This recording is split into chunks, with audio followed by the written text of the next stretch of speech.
శ్రీకాకుళంలో Gems hospital wastage స్థానికంగా ఉన్న చెరువుల్లో కలిసి వాటర్ కాలుష్యం అవుతుంది. దీంతో చెరువుల్లో పెద్ద ఎత్తున చేపలు మృతి చెందుతున్నాయి. ఆ నీటిపై ఆధారపడి వ్యవసాయం చేస్తున్న రైతులకు చర్మ వ్యాధులు వస్తున్నాయని స్థానికులు ఆవేదన వ్యక్తం చేస్తున్నారు. గ్రౌండ్ వాటర్ కూడా పొల్యూట్ అయిపోతుందని అంటున్నారు. దీంతో ఆ వాటర్ కూడా తాగడానికి పనికి రాకుండా పోయిందని అంటున్నారు స్థానికులు. ఇప్పటికైనా జెమ్స్ యాజమాన్యం వేస్టేజ్ వాటర్ ని డైవర్ట్ చేయాలని, లేకపోతే పెద్ద ఎత్తున ఉద్యమిస్తామని రైతులు హెచ్చరించారు. దీనిపై మరింత సమాచారాన్ని మా ప్రతినిధి షణ్ముఖ్ అందిస్తారు. పొల్యూషన్ అనేది ప్రజలకు చాలా ప్రమాదకరంగా మారుతుంది.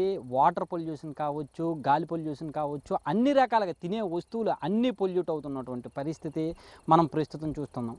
అయితే ఇప్పుడు మనం చూసుకున్నట్టయితే శ్రీకాకుళంలోని రాగోల్లో ఉన్నటువంటి ఒక చెరువు దగ్గర ఉన్నాం. ఈ చెరువు అనేది పెద్ద ఎత్తున పొల్యూట్ అవుతుంది. మనం చూడొచ్చు ఇక్కడ పెద్ద ఎత్తున మురికి వాటర్ అనేది వచ్చి ఇక్కడ ఏ రకంగా ఆ మురికి ఎలా ఉంది ఏంటి అనేది మనం క్లియర్గా చూస్తున్నాం. ఆ వాటర్ అంతా వచ్చి ఇక్కడ పొల్యూట్ అవుతుంది. దీని వలన చుట్టుపక్కల ప్రాంతాలన్నీ కూడా భూగర్భ జలాలు పొల్యూట్ అవుతున్నాయి. అయితే కొంతమందికి తెలియకుండా ప్రజలు స్థానికంగా ఉండేటటువంటి ప్రజలు ఆ డ్రైనేజ్ వాటర్ని దీన్ని విడుదల చేయడం ఒక ఎత్తు అయితే, స్వయంగా ఆసుపత్రుల నుంచి వస్తున్నటువంటి వాటర్స్, ఆసుపత్రిలో వస్తున్నటువంటి వ్యర్థాలు ఇక్కడ పొల్యూట్ అవ్వడం అనేది, నిజంగా ఆ వాటర్ అనేది చెరువులో కలవడం అనేది నిజంగా చాలా బాధాకరం. ఎందుకంటే ఆసుపత్రులు ఉన్నవే ప్రజల ప్రాణాలను కాపాడడం కోసం, ప్రజల ఆరోగ్యాలను కాపాడడం కోసం. కానీ ఆ ఆసుపత్రుల నుంచి వస్తున్నటువంటి పొల్యూటెడ్ వాటర్, పొల్యూటెడ్ ఈ కెమికల్స్ ఇవన్నీ కూడా ఈ చెరువులో కలిసిపోవడం వలన పెద్ద ఎత్తున ఇక్కడ స్థానికంగా ఉండే వాళ్ళందరూ కూడా ఆందోళన వ్యక్తం చేస్తున్నటువంటి పరిస్థితి ఉంది. ఇప్పుడు మనతో స్థానికంగా ఉన్నారు, వీళ్ళందరితో మాట్లాడదాం, వాళ్ళు ఏమంటారు చూద్దాం. ఇది ఎలా పొల్యూట్ అవుతుంది,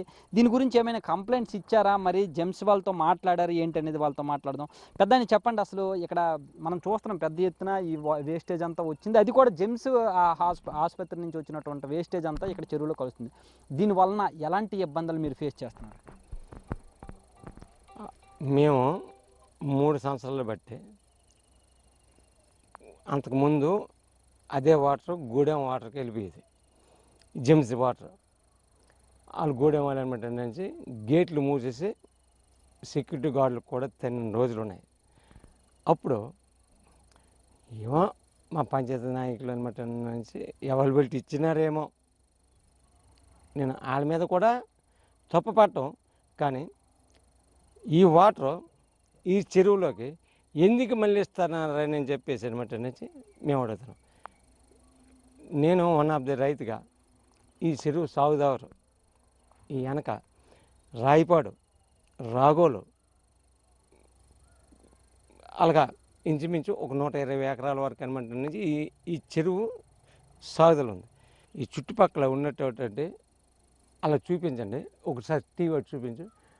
అటు పక్క ఉన్నటువంటి బిల్డింగ్లోన ఉండేటటువంటి బోర్వెల్స్లో ఈ తాలూకు స్టాగ్నెట్ వాటర్ ఇది ఎప్పుడూ ఇంకడం లేదు.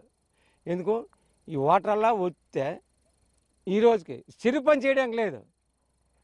ఉపాధి హామీ పనికాడ నుంచి ఎప్పుడు ఈ చెరువు పని చేసేవాళ్ళం.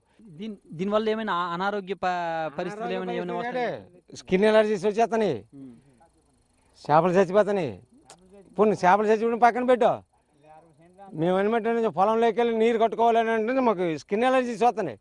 మేము రైతులమా, ఈ చెరువు మీద ఆధారపడిన వాళ్ళం. మేము ఇప్పుడు స్థానికంగా చాలా ఇబ్బందులు పడుతున్నారు. జెమ్స్ నుండి చాలా వరకు పొల్యూషన్ అనేది వాటర్ అనేది విడిచిపెడుతున్నారు. దానివల్ల ఈ కింద ఇంచుమించు 100-150 ఎకరాలు ఉంది సాగు చేస్తున్నారు. దానివల్ల ఈ వాటరే వాటికి వదిలి ఈ కలుపు తీయాలన్నా ఏదైనా చేయాలన్నా సరే స్కిన్ ఎలర్జీ వస్తుంది. చాలా విధాలుగా ఇబ్బంది పడుతున్నారు. చుట్టుపక్కల ఈ హౌసులు కూడా కట్టుకున్నారు. ఈ హౌసుల వల్ల కూడా ఈ వాటర్ పొల్యూషన్ అయ్యి గ్రౌండ్ వాటర్ కూడా సరిగ్గా రావట్లేదు.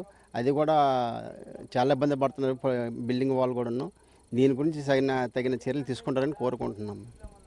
అది మొత్తానికి మనం చూసుకున్నట్టయితే ఈ వాటర్ ఏదైతే ఉందో, ఈ చెరువు ఏదైతే ఉందో, ఈ చెరువు పైన ఆధారపడి సుమారుగా ఇక్కడ 150 నుండి 200 ఎకరాలు మా వ్యవసాయ భూమి అనేది ఇక్కడ సాగు అవుతున్నటువంటి పరిస్థితి. ఈ వాటర్ పొల్యూట్ అవ్వడం వలన ఆ వాటర్ అంతా ఆ సాగు భూమికి వెళ్తుంది. అక్కడ ఆ వ్యవసాయం పనికి వెళ్ళే వాళ్ళందరికీ స్కిన్ ఎలర్జీస్ వస్తున్నాయి. దాంతోపాటు ఆ పంట పండేది కూడా క్వాలిటీ తగ్గిపోయినటువంటి పరిస్థితి ఉంది. ఆ పంట తినే వాళ్ళకి కూడా అనారోగ్య సమస్యలు వస్తున్నాయని చెప్పేసి ఇక్కడ ఉండేవాళ్ళు చెప్తున్నారు. దీంతోపాటు మనం అక్కడ చూసుకున్నట్టయితే చాలా బిల్డింగ్లు, ఈ చెరువును ఆనుకొని కొంచెం ముందుకు వెళ్తే చాలా బిల్డింగ్లు ఉన్నాయి. ఆ బిల్డింగుల్లో బోర్వెల్స్ ఎవరైతే బోర్లు తీసుకుంటారో వాళ్ళ అక్కడ ఉండేటటువంటి గ్రౌండ్ వాటర్ కూడా పొల్యూట్ అయిపోయింది. దాని వలన కూడా ఇక్కడ చాలా తీవ్రమైన సమస్యలను ఎదుర్కొంటున్నారని చెప్పేసి కూడా చెప్తున్నారు. కొన్ని కిడ్నీ సమస్యలు కూడా వస్తున్నాయని చెప్పేసి కూడా ఇక్కడ ఉండే వాళ్ళు కూడా చెప్తున్నటువంటి పరిస్థితి ఉంది. ఏదేమైనప్పటికీ కూడా చెరువుల్ని పరిరక్షించుకోకపోతే మాత్రం భవిష్యత్ అనేది ఖచ్చితంగా శూన్యంగా మారిపోయేటటువంటి ప్రమాదం ఉంది అని చెప్పేసి కూడా వీళ్ళందరూ కూడా ఆందోళన వ్యక్తం చేస్తున్నారు. కాబట్టి ఇప్పటికైనా సరే ప్రభుత్వం దీనిపైన చర్యలు తీసుకోవాలి, స్థానికంగా ఉండేటటువంటి నాయకులు దీనిపైన చర్యలు తీసుకోవాలి. ఈ జెమ్స్ నుంచి వచ్చేటటువంటి పొల్యూటెడ్ వాటర్ కావచ్చు, ఈ వేస్టేజ్ కావచ్చు, ఇదంతా కూడా చెరువులో కలవకుండా దానికి వేరేగా డైవర్ట్ చేయాలని చెప్పేసి కూడా ఇక్కడ స్థానికంగా ఉండేవాళ్ళు కోరుకుంటున్నటువంటి పరిస్థితి. కెమెరామెన్ లక్ష్మణ్తో షణ్ముఖ్, బిగ్ టీవీ, శ్రీకాకుళం.